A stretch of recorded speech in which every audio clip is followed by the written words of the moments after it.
हरे कृष्णा। राधे राधे। ओम नमो भगवते वासुदेवाय नमः। नमस्कार प्रिय भक्तजनों, आज मैं लेकर आई हूँ इस वीडियो में कार्तिक मास महात्म्य अध्याय नंबर 13 का रसपान करेंगे। वृंदावन के कुंज में नाचे नंद कुमार, छन छन बजते नूपुर मुरली अधुर सुधार। ग्वाल बाल राधा नाचे, नाचे ब्रज की नार, नभ से करते देवता फूलों की बौछार। हम प्रार्थना माने, हमें तुम्हारा शरण भी, तुम्हारी शरणागति मिले, पड़े शाम करो उपकार। हरे कृष्णा। आप सभी का कान्हा जी के आशीर्वाद सभी भक्तजनों पर सदैव सर्वदा बना रहे।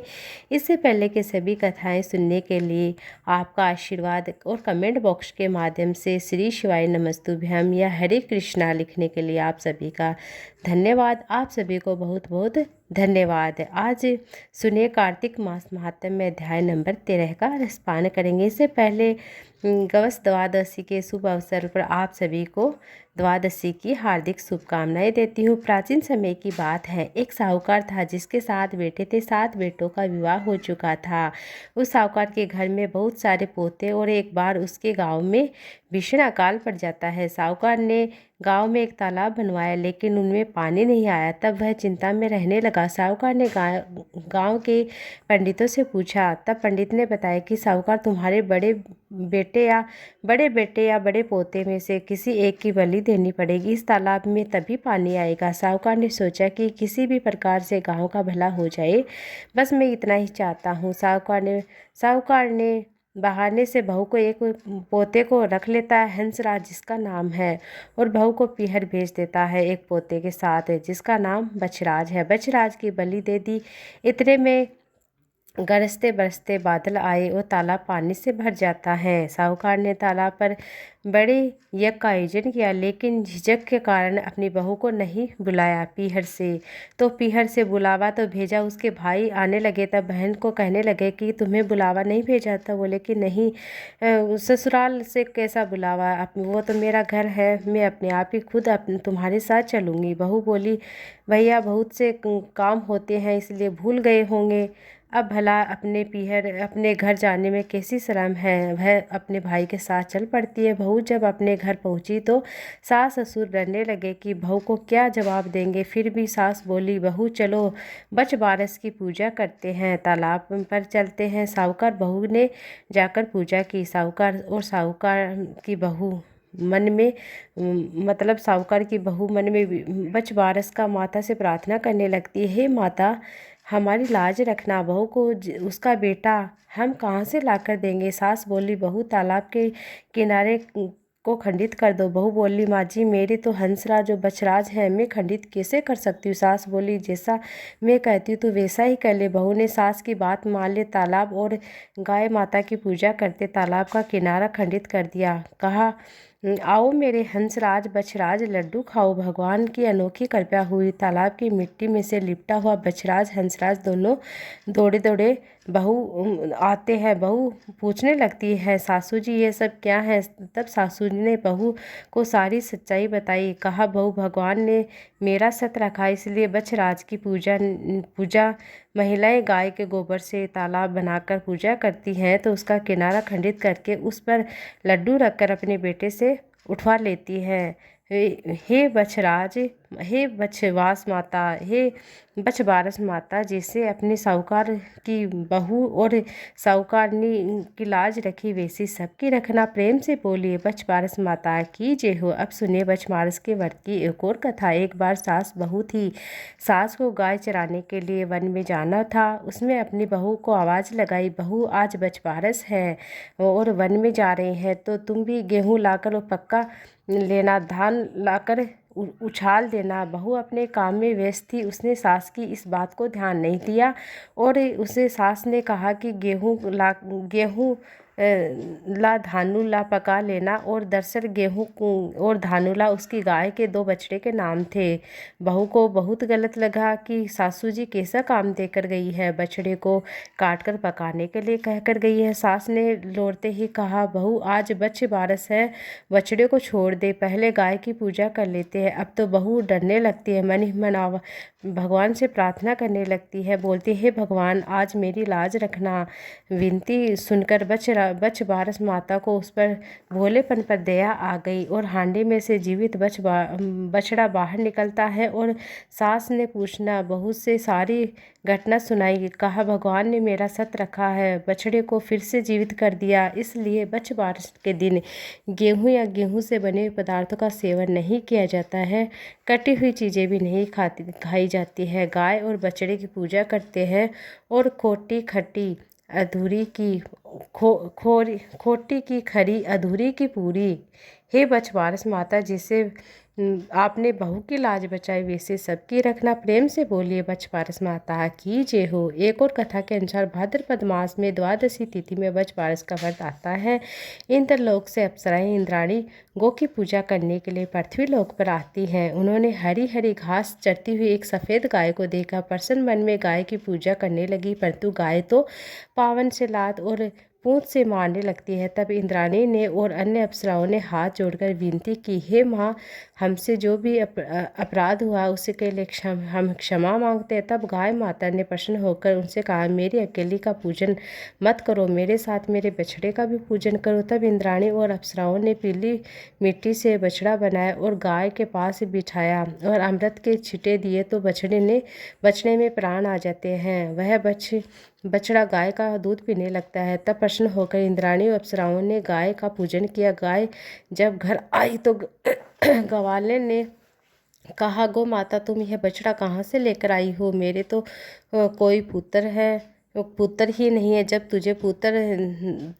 मुझे पुत्र दोगी तभी मैं तुम्हें घर के अंदर आने दूंगी। जब गाय माता ने कहा कि तुम मुझे अंदर तो आने दो, अगली बछबारस से आने पर मैं तुम्हें पुत्र जरूर दूंगी। अगले साल भाद्रपद मास में फिर से बछबारस का व्रत आया। गाय जंगल में घास चरने गई और इंद्राणी पूजन के लिए आई तो गाय माता ने कहा, हे इंद्राणी, पिछले साल तुमने मुझे पुत्र दिया था, इस बार मेरी मालकिन ग्वालिन को दो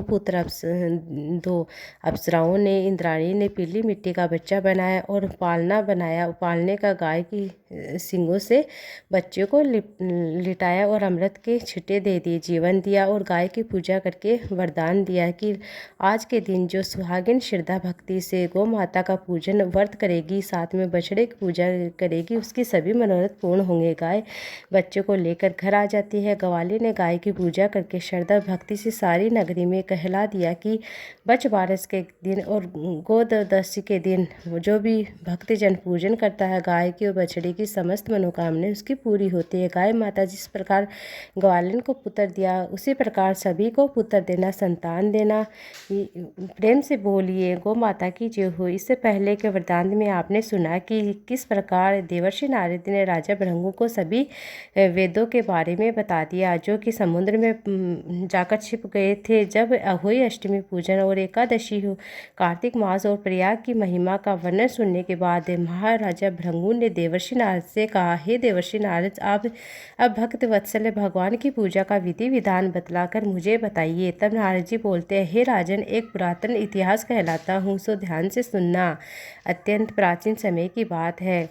कांतीपुर में चोल नाम का एक राजा राज्य करता था। वह बड़ा ही समस्त प्रजा सुखी रहती थी, बड़ा ही प्रतापी था। कोई भी दरिद्र पीड़ित या दुखी नहीं रहता था। राजा का नाम, उस देश का नाम चोल देश का रख दिया गया था। एक बार वह राजा मूल्यवान मणिमुक्ता हो द्वारा भगवान की पूजा करके वहीं मंदिर में बैठा हुआ था। उसी समय विष्णु शर्मा नाम का एक ब्राह्मण ने आकर तुलसी दल और जल से भगवान की पूजा की। उसे तुलसी पत्रों से राजा की पूजा की मणि गुप्त कर देता, आदि ढक देता है। ये देखकर राजा ने क्रोधित होकर ब्राह्मण से कहा, हे विष्णु शर्मा, तुमको पूजा का कुछ भी ध्यान नहीं है। मणि मुक्ता हो ऐसे की गई मेरी पूजा की शोभा तो तुमने तुलसी दल से ढक दी है, समाप्त कर दी है। राजा के अहंकार से भरे हुए यह कटु वचन सुनकर विष्णु शर्मा ने कहा, हे राजन, अभिमान के वशीभूत होने के कारण आप भगवान की पूजा के बारे में कुछ नहीं जानते हो।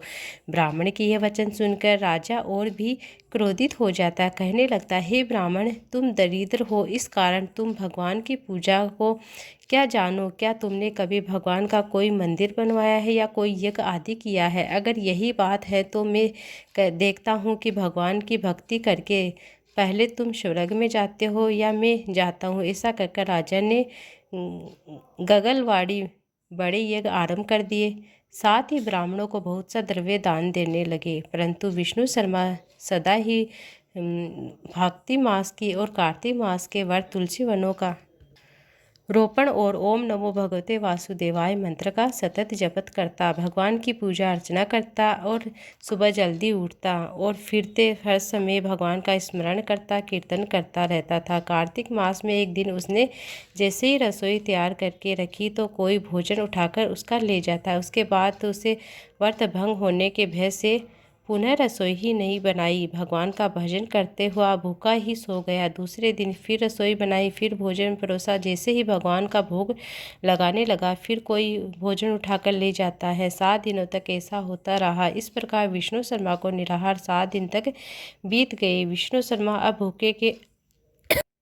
भूख के मारे वह अत्यंत व्याकुल हो जाता है, परंतु सत्संग का समय भंग ना हो इस वजह से भय से वह किसी भी दिन दूसरी बार रसोई में तैयार नहीं। 8वें दिन उसने निश्चय किया कि आज मैं पूरी तरह से ध्यान रखता हूँ कि कौन भोजन लेकर जाता है, आखिर कौन लेके जाता है। इसके बाद उसने तय समय भोजन तैयार किया और एक स्थान पर छुपाकर बैठ गया। थोड़ी ही देर में उसने देखा कि एक अति दीनहीन और दुर्बल चांडाल, जिसके शरीर में केवल अस्थियां शेष थी, छुपकर आया और भोजन उठाकर ले जाता है। उसे देखकर विष्णु शर्मा का हृदय द्रवित हो गया। विष्णु शर्मा ने उस चांडाल से कहा, हे भैया, रूखा भोजन मत ले जाओ, मेरे पास थोड़ा सा घी है, वह भी ले जाओ। ब्राह्मण ने यह वचन सुनकर भयभीत हुआ। वह चांडाल भागता हुआ दौड़ ठोकर खाकर गिर जाता है। तभी विष्णु शर्मा की उससे पीछे भागता भागता वही पहुंच जाता है। एक वस्त्र से उस पर हवा करने लगता है। थोड़ी देर बाद उस ब्राह्मण ने देखा कि उस चांडाल की जगह शंख,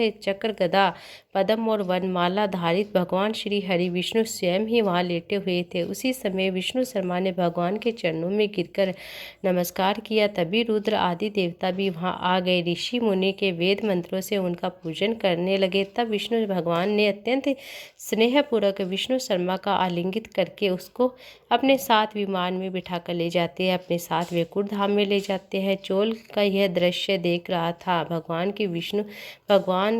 विष्णु शर्मा पर यह कृपया देखकर राजा अत्यंत दुखी होता है। उसने आचार्य गुंग ऋषि को बुलाकर कहा, यह सब क्यों हो रहा है, क्या हो रहा है? इसके देश के कारण मैंने इतने यज्ञ और दान पुण्य किए हैं, वैकुंठ को जा रहा है और मैं यहीं पर उपेक्षित खड़ा हुआ हूँ। क्या मेरे अब तक के किए गए यज्ञ और दान आदि सब विफल हो गए हैं? यही सिद्ध होता है कि भगवान यज्ञ आदि से नहीं, केवल भक्ति से, मन की श्रद्धा से प्रसन्न होते हैं। आजीवन ब्रह्मचारी रहने के कारण राज्य की कोई संतान ही नहीं थी, इसलिए अपना संपूर्ण राजपाट धन संपत्ति अपने भांजे को सौंपकर भगवान मुझे स्थिर भक्ति प्रदान करे। ऐसा कहते हुए राजा यज्ञ कुंड की अग्नि में कूद जाता है। अदृश्य देखकर गुल ऋषि के क्रोध में आकर अपनी शिखा उजाड़ ली और तब से अभी तक चोल देश में भांजा ही मामा उत्तराधिकारी होता है और गुंग गोत्र के ब्राह्मण आज भी भिक्षा और चोटी नहीं रखते हैं। चोल राजा के अग्निकुंड में गिरते ही भगवान प्रकट होकर अग्निकुंड में ही उसका